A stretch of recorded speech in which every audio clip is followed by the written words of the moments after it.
저는 김홍석이고요. 오랫동안 서울에서 거주하고 작업을 하고 있습니다.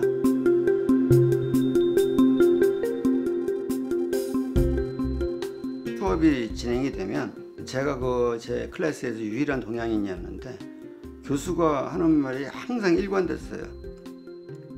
일종의 한국의 정체성을 담은 현대 미술을 보여줘 라는 얘기를 항상 했던 거죠.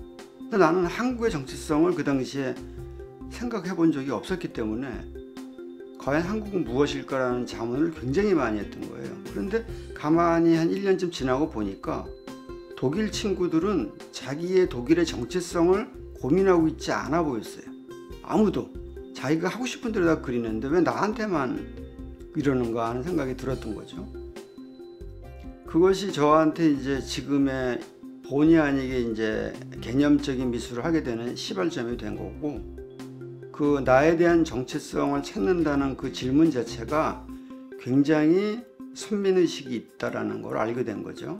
그건 대부분 한국만이 그런 게 아니라 서구의 그 모더니즘에 의해서 발전된 서구와 그 다음에 서구의 모더니즘을 모르고 있지만 이미 식민지배를 받았거나 이미 식민지배를 받지는 않았더라도 서구의 모더니즘 시스템을 따라가지 않으면 세계의 경제와 세계의 정치적이나 문화권 안에서 같이 동등해질 수 없다는 것을 깨달은 모든 국가들, 한국을 포함한 그 당시 말로 하면 개발도상국들이 똑같은 입장인 거죠. 그들의 정체성은 혼성이다. 그러면 혼성으로서 살아남는 방법이 서구 모더니티를 따라하는 것이냐, 아니면 극복하는 것이냐, 아니면 거부하는 것이냐에 대한 고민을 하게 된 거죠. 그게 이제 독일에서 공부를 하면서 제가 얻게 된 하나의 가장 중요한 그 모티베이션이 아니었을까 싶습니다.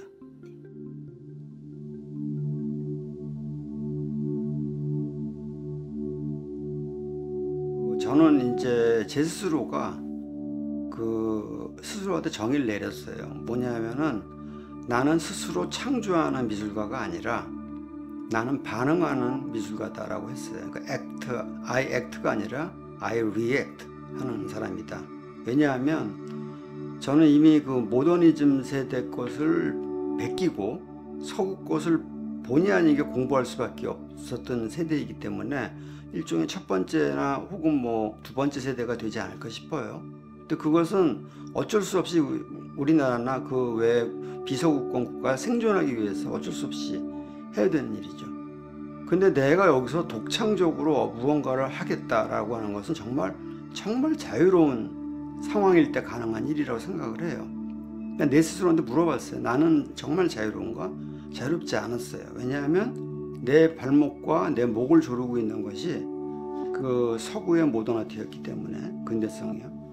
그래서 그 근대성이 얼마나 우리나라 미술과 그리고 우리나라 모든 문화계에 얼마나 크게 영향을 미치고 있는가라는 것을 뼈저리게 느꼈기 때문에 저 스스로가 창의적인 사람이 혹은 창의적인 예술가가 될 수 없다라는 걸 스스로 정의를 내린 거죠.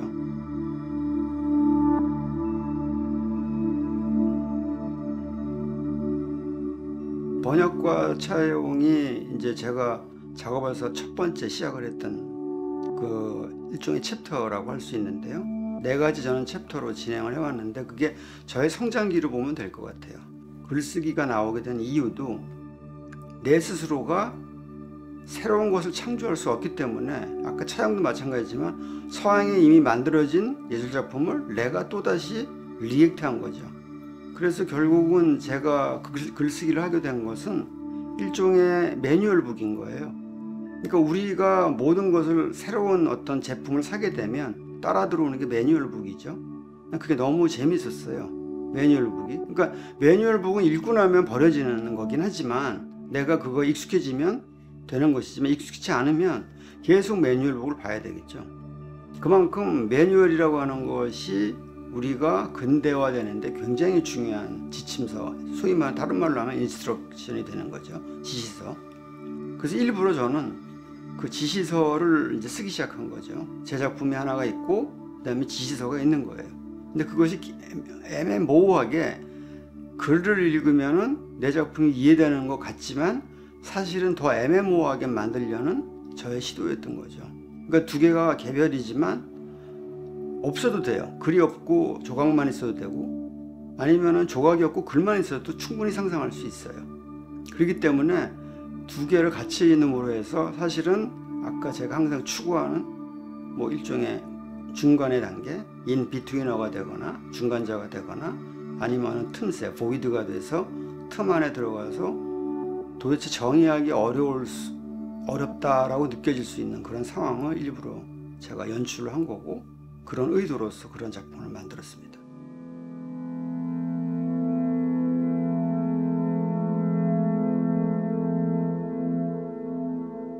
2012년도에 제가 그 국립현대미술관에서 이제 초대를 받아 전시를 한 게 있었어요. 첫 번째 방은 노동의 방으로 이름을 지었고, 그러면 관람객이 첫 번째 방을 보고 갑자기 지나가는 게 또 방에 들어갔더니 똑같은 게 또 있는 거죠.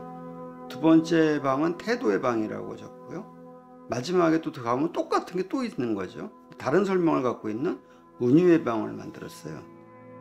그 이유는 작가가 한 작품을 만들 때 어느 관점에 따라서 작품을 소개를 할 것인가 라고 얘기를 해보면 굉장히 복잡한데 이상하게 단순하게 얘기할 때가 꽤 많아요. 사실은 설명이 불가한 것도 있긴 합니다.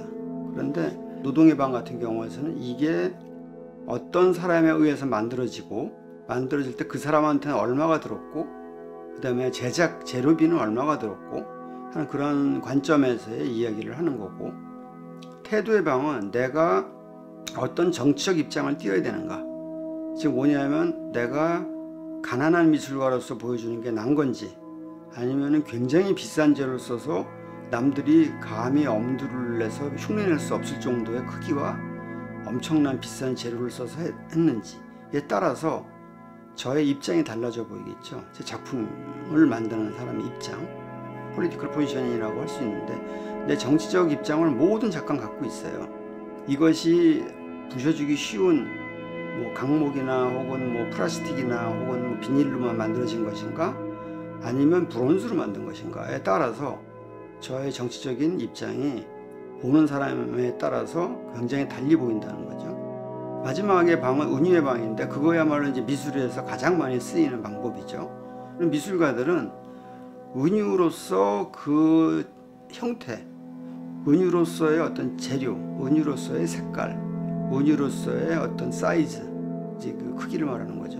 그런 것들로 작품을 만든다는 거죠. 그래서 그런 내가 어떠한 은유로서 이 작품을 만들었는가에 대해서 설명하는, 그래서 결국에 가서는 한 작품이지만 세 가지의 다른 내용을 갖고 있다는 것을 그 당시에 선보였었어요. 8개의 숨이라고 하는 것도 마찬가지인데, 첫 번째는 실제로 제가 겪었던 이 작품을 만들게 된 계기가 시작이 되고요. 두 번째는 이것을 실제로 풍선을 모뉴멘트화 시키기 위해서 실제 풍선을 일본에서 설치를 했는데, 그것이 계속 터지면 서로 이렇게 불어서 넣는 일들을 요청했던 거죠, 미술관 측에. 즉 뭐냐면 인스트럭션을 드리고 저는 사라져버린 거죠. 인스트럭션이라고 하는 건 뭐냐면 내 작품이 항상 완성된 상태로 있으려면 아주 쉬운 일이지만 풍선을 불어서 매일 아침에 걸어두는 겁니다. 단 풍선이 터져 있을 때 8개의 풍선이 꼭 세워져 있어야 되는데 터지면 다시 불려서 묶으면 됩니다. 마치 우리가 국기계양대에 어떤 군인이 매일같이 올렸다가 내렸다를 반복을 하듯이 그런 일상이라고 생각하시면 됩니다 라고 설명했음에도 불구하고 누군가한테 고통을 준다는 걸 알았죠. 근데 알고 봤더니 그 미술관에서 그 기꺼이 하고 싶다고 했던 그 큐레이터 분이 사실은 이게 전시가 한 2달 정도 지속이 되다 보니까 너무 지겨운 거죠. 그러니까 이제 인턴한테 맡기게 되고, 또 인턴도 그것이 굉장히 하기 싫은 일 중에 하나라는 걸 알게 된 거죠. 내가 누군가를 괴롭히고 있다는 걸 알게 된 거죠. 그래서 그걸 다시 다른 재료로 뜬 거죠. 그러니까 진짜 풍선이 아닌 걸로.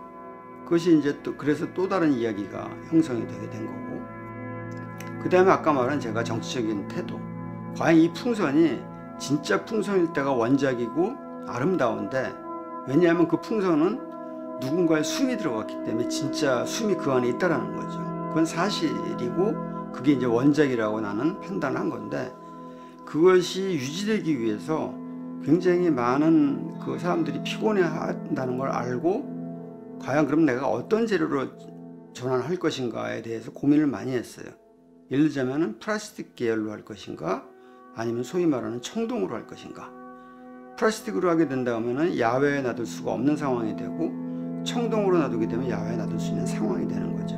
근데 청동이라고 하는 것은 누가 봐도 근대적인 재료이기도 하지만 굉장히 비싼 재료이고, 또 심지어 이제 제작비 자체도 굉장히 고가의 그 상태를 나타내 주는 걸로 우리가 알고 있죠. 그러다 보니까 남들이 봤을 때는 저 사람은 굉장히 전통적인 브론즈 작품을 하는 사람이구나 라고 생각할 수 있다라는 거에 미치게 되는 거죠. 그래서 과연 그것이 나한테 내가 보여주려는 하는 작품의 진짜 의도에 적합한 것인가 아닌가를 이제 고민하고 있는 부분에 대해서 세 가지의 뜻이 이제 함의되어 있는 거죠. 8개의 숨을 3개로 만들어서 각각 다른 이야기, 실제로 있었던 이야기들을 예술에서 텍스트로 완성이 된 것이죠.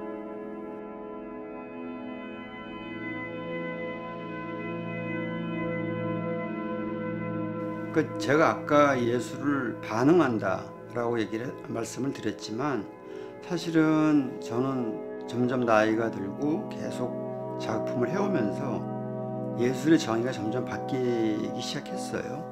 예술은 단지 사람의 삶에 대한 반영일 뿐이지, 예술 자체가 독립적으로 나 스스로 대단한 하나의 분야야 라고 한 것은 사실은 좀 아니라고 생각을 해요. 왜냐하면 당연히 우리의 삶이 훨씬 우선시하게 되기 때문에, 저는 그 퍼포먼스라고 하는 것은 사람이 행할 때 나오는 그 우리의 모습을 베이스로 해서 그것이 작품화 된다는 것을 항상 염두를 두고 시작을 했던 거죠. 실제로 사람이 개입이 되는 건데, 나중에 봤더니 윤리적으로 문제가 돼서 내가 포기한 것들, 그래서 그걸 다시 조각으로 다시 만들어야 될 수밖에 없었던 일들, 저는 사실은 수행적인 것 그리고 인간이 참여하는 것 많이 있었지만 그것이 단순히 조각이나 글로 끝나는 경우가 대부분이지, 실제로 수행한 거는 제가 한 거, 제가 젊은 시절에 했던 제 스스로 했던 퍼포먼스를 제외하고는 하나도 없고요.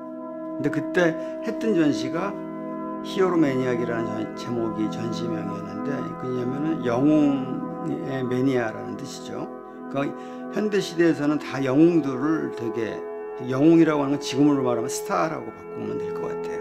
스타를 전부 다 좋아한다라는 뜻인데, 그래서 그 당시에 실제로 가수 만들기 프로젝트를 진행했었어요. 그래서 실제로 지망생들이 될 사람들이 나와서 그 사람들을 데뷔하는 자리를 마련했었어요. 그래서 그 개인전 때 여러 번 나와서 그 노래를 불렀거든요. 그러니까 그것도 물론 작사 작곡도 실제로 하고요. 제가 한 게 아니라 이제 누구 섭외를 해가지고요. 근데 그것은 이미 이제 퍼포먼스를 제가 하진 않았지만 벌써부터 거기부터 사람이 개입되는 시작점이 됐고, 그것이 제가 굉장히 그러니까 뭐랄까 못된 퍼포먼스를 내가 했구나. 그러니까 윤리적인 문제를 떠나서 이 사람들한테 가짜 희망을 심어줬구나라는, 진짜 말 그대로 나쁜 미술인 거죠. 그걸 내가 했던 기억이 나고, 그때 당시에 오발 토크라고 하는 그 내 창작물이라고 지금 말했던 그런 작품도 같이 나오게 된 일종의 혼돈의 시기 때 제가 만들었던 작업이에요. 근데 그 이후로는 이제 오발 토크 같은 건 더 이상 나오게 되지 않았고, 그 다음에는 다 모든 것들이 이제 퍼포먼스 베이스가 되거나 아니면 사람에 대한 이야기를 많이 하게 됐고, 정치적인 이야기보다는 삶에 대한 이야기에 대한 얘기를 더 포커스를 맞추게 됐죠.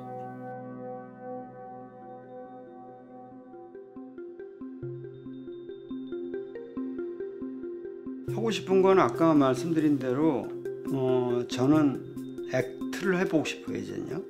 그래서 지금 페인팅을 오랫동안 생각하고 있다가 작년 초에 국제 갤러리에서 처음으로 제 페인팅을 소개를 했어요. 저는 이제 동양 미술을 배워본 적이 한 번도 없어요. 근데 동양에서는 오랫동안 그 우리가 소위 말하는 선비 혹은 서양 말로 하면 이제 일종의 귀족이 되겠죠. 귀족들의 놀이 중에 하나가 일종의 시조를 서로 주고받는 거라든가, 아니면은 이제 난을 쳐가지고 서로 간에 인정을 해주는 도장을 해서 찍어준다든가 하는 일들. 그건 일반인들이 할 수 있는 일들도 아니고, 그걸 판별할 수 있는 것은 말 그대로 미의 기준은 자기들끼리밖에 알 수가 없는 거죠. 즉 굉장히 많이 해본 사람들끼리만이 알 수 있는 일인 거죠. 근데 그 경지가 도대체 무엇일까? 인간들은 왜 그런 일을 할까? 라는 생각을 했기 때문에 제가 그러한 동양화를 오랫동안 봐봤어요. 저도 서예도 오랫동안 해보고요. 그러고 나서 제가 서양에서 서양 미술을 배웠기 때문에 유화와 아크릴로 되어 있는 사군자를 그린다거나 그런 일들을 해보게 된 거죠. 그것이 바로 제가 처음으로 내 스스로가 이제 액팅을 하는 일을 벌이게 된 거고, 그것이 저의 지금 현재 가장 중요한 일 중 하나고요. 마지막은 진짜 해보고 싶은 것은 일종의 공공미술인데, 제가 이때까지 공공의 공백에서 제시했던 것들이 현실로 한번 실현됐으면 어떨까 하는 생각이 있어요. 공공의 공백은 제가 이번에 전시하는 거 외에 딴 것도 있거든요.